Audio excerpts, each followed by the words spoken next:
alors là, moi qui me disais toujours, tu verras bien quand tu y seras. Alors, on se raconte des histoires, on en fait tout un plat, on se monte le bourrichon, on extrapole, on suppute, on fabule. Et total, nada. Mais ce qui s'appelle tchou. Il faut que je me réveille. Il faut que je me réveille. Il faut que je me réveille. Hé, vous avez entendu? Il croit qu'il dort. Il faut que je me réveille. Il faut que je me réveille. Ça va, on a compris. Mais non, il faut vraiment que je me réveille. Mais sois pas idiot. Pardon? T'as ton compte, Alphonse. Excusez-moi. Mais qu'est-ce que vous voulez dire par t'as ton compte, Alphonse? T'es mort, Alphonse. C'est la vie. Tu saisis, là?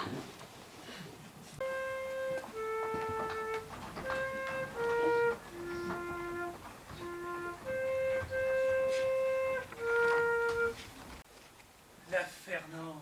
Tu as toujours eu un penchant pour la Fernande. Mais ma biquette, tu sais bien. Oh, je te taquine, mon biquet. Oh, ma biquette.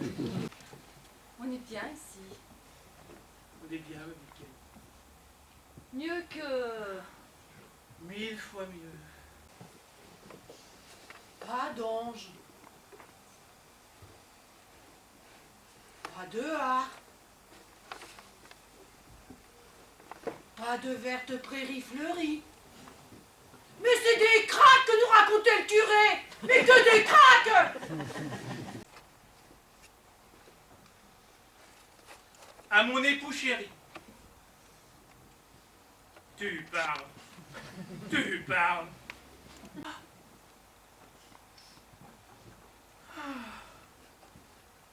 À notre fidèle client du café de la mairie.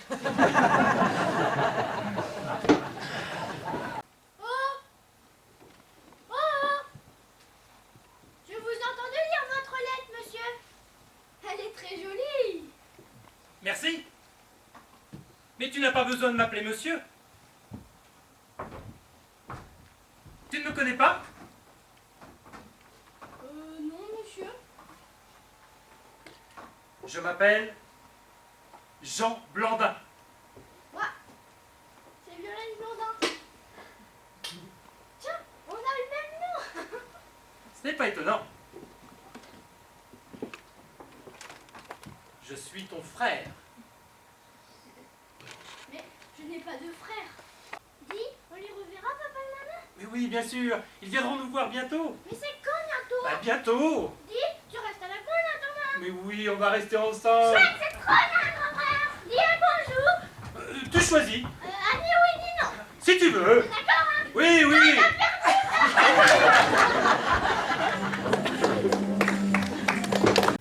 Et ce malpègue est tout empoisonné, qui le dimanche quand la cloche campelle s'en vient à l'église, tout déparpaillé, son cafouinant sur son banc et dormiotant son vin, et qui musite ses prières que c'en est un vrai patafouillis. Et quand tout matituneux, on se ficha au lit, et que dès l'orgnon sa mortée bien baticolée, je me trouvais subite émeuse de ce Léon. La mort. Ouais, bon. Je sais pas, non. La mort. La mort. Je sous-signais Bernadette Bigot, fille de Martine Bigot, certifie sur l'honneur que le seul phallus touché de ma vie entière fut celui du cousin Georges, l'été 43 dans la Grange Foin. Soutiens qu'à l'âge de 21 ans, je n'ai plus posé un pied dans une église, ni même lors de mon voyage à Venise avec Raymonde en août 65. Affirme que mon décès prématuré à 47 ans suite à un cancer de l'utérus est indépendant de mon choix de vie.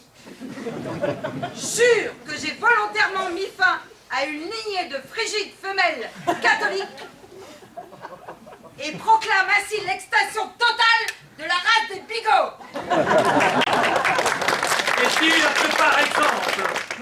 que ça, ouais.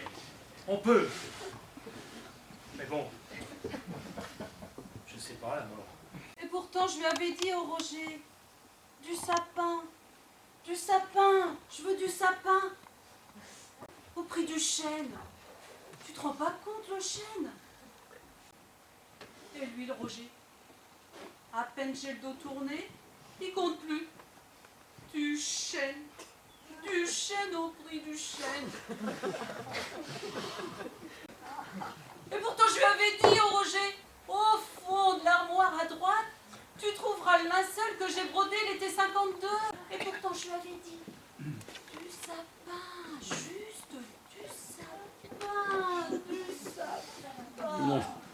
Et le Georges qui gueule que j'avais épousé la Claudine pour la ferme et que jamais je l'aurais. Rugy, je crois la mère Larguite. Et la mère Pascal, calme, qui dit qu'il n'y a pas que nous, qu'il vaut mieux passer à côté.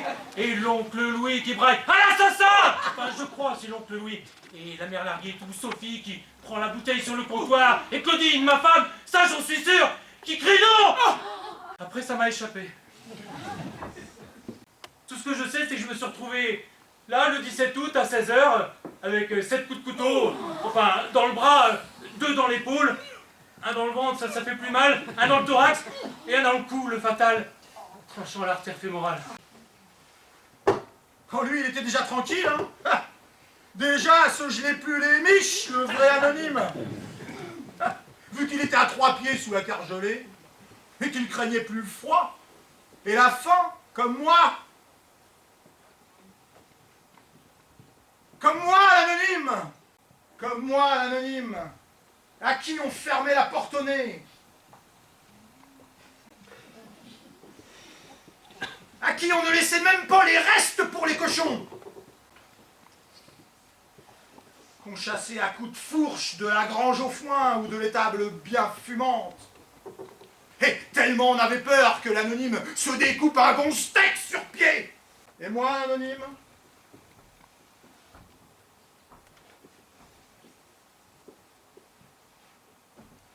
Je suis endormi sur ce banc au milieu du bourg à 6h30 le 19 décembre 1954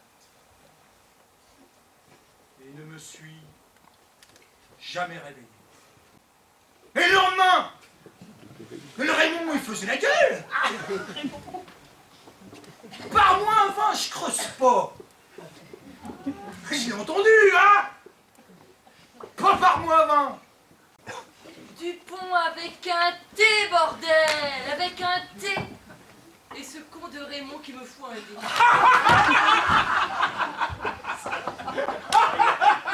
Dupont avec un T, putain! Comme s'il savait pas! Avec un T! Eh, c'est pourtant écrit dans le marbre. Dors en paix, mon époux chéri. C'est plus lire. Dors en paix. Alors la paix, la paix, la paix. Franchement, j'ai mérité ma paix. Mais non! Tous les jours, eh bien! Tous les jours! Je peux pas s'empêcher.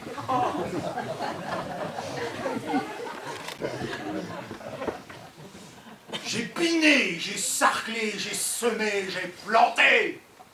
J'ai émondé, retourné. J'ai taillé, j'ai élagué, j'ai buté. Et puis j'ai lié, j'ai forcé, j'ai multiplié, j'ai marcoté. Bref! J'ai besogné tant et plus qu'en suis mort sans rien récolter. Oh la Marie. Prêle. Qui m'essuie. Partout. Partout avec un linge.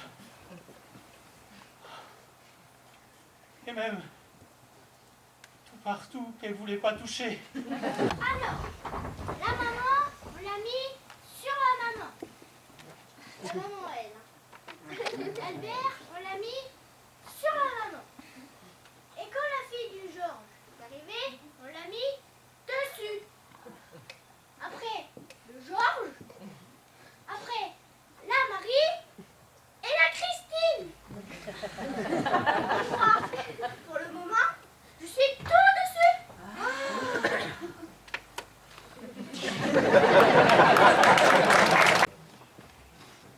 J'ai une communication à faire. S'il vous plaît.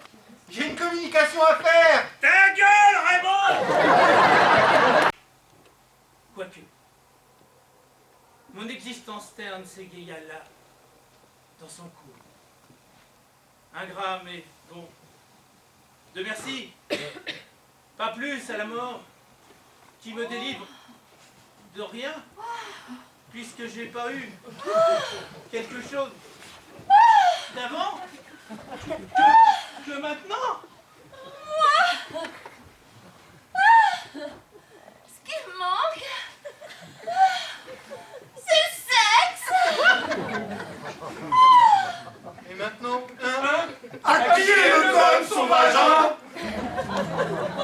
Mais à croire qu'ils le font exprès. Derrière moi, les bigots des hypocrites et flagorneurs, toujours à inviter monsieur le curé pour le déjeuner d'après-messe. À ma gauche, le Georges Vinchon, qui s'est distingué de son vivant par une vulgarité sans pareille en paroles et en actes. Mais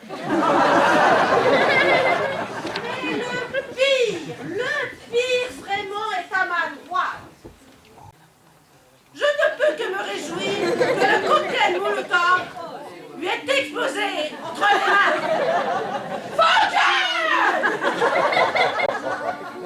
L'international Charmante société. sera le genre humain. C'est la Et encore à mes pieds reste une place vacante. Alors je m'attends à tout, à vraiment tout.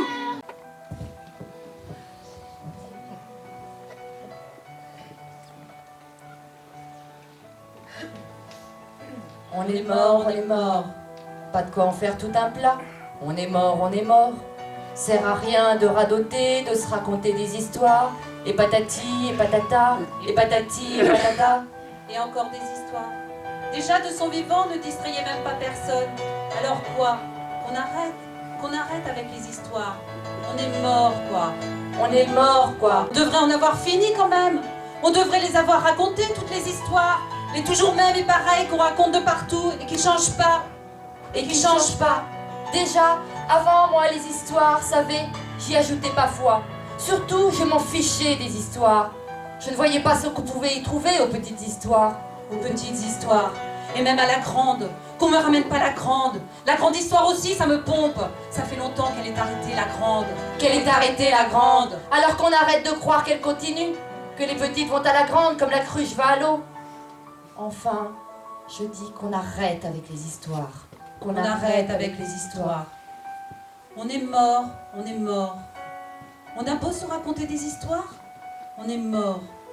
Alors qu'on arrête avec les histoires. On arrête. On est mort, on est mort. On est mort, on est mort.